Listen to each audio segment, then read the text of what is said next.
Значи, почитувани колеги, почитувана јавност, почитуван министер, не е ваш предлогот на законот, давно е доставен, преходниот министер е доставен и кога така зборувате дека било во прво читање поминат законот, прво требало да го почита министерот преходен законот пред да го предложи. Ако тој го прочитал, немало да има овакви недоследности, небулози во истиот. Значи не Лично сметам дека на ниту едно собрание на било која држава во која што има парламентарна демократија, кај што се организираат избори, не му доликува да на седница на Комисија за европски прашања толкува административни забелешки на речениците, граматички забелешки на речениците, и од власт и од опозиција констатиравме дека законот е само поминат на Google Translate. Не се повторувам со колешката Мизрахи, наистина е дегутантно да без нервоза колешка ќе си земете збор, јас цело време ве слушам, овакви работи не би требало да има во законите,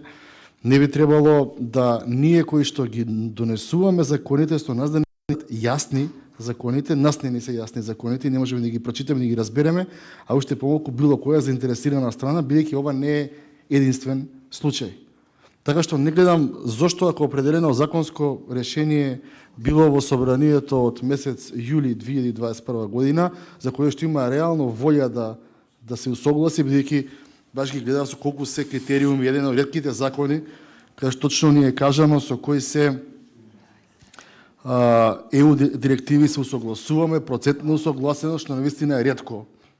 Ова ги има сите тие нишани како законско решение. Не гледам зашто недела или две, ако стоело од јули до сега, да се коригираат, да службите преведат како што треба да се преведе, да се адаптира на македонски јазик, да се адаптира граматички на македонски јазик, да биде разбирливо исто на албански јазик кога се преведуваат. Не разбирам што пишува на албански, претпоставувам и таму има вакви небулозни тврдења и граматички грешки. Мислам дека не е во ред да од собрание на држава излегуваат овакви работи. Ако колешката Мизрахи или било кој друг од нас кои што не сме правници по професија, ниту сме студирале право, а умееме да најдеме 30 граматички грешки,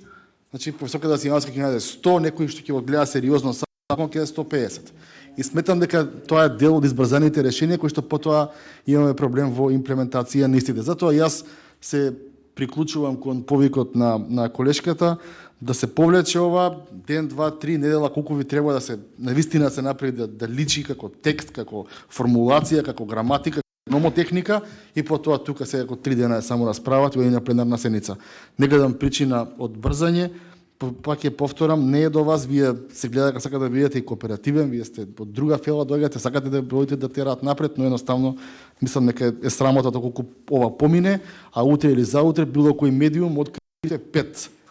граматички недоследности, мислам дека тоа не моди во прилог ниту на дигнитет на собранието, ниту на владата како институција. Благодарам.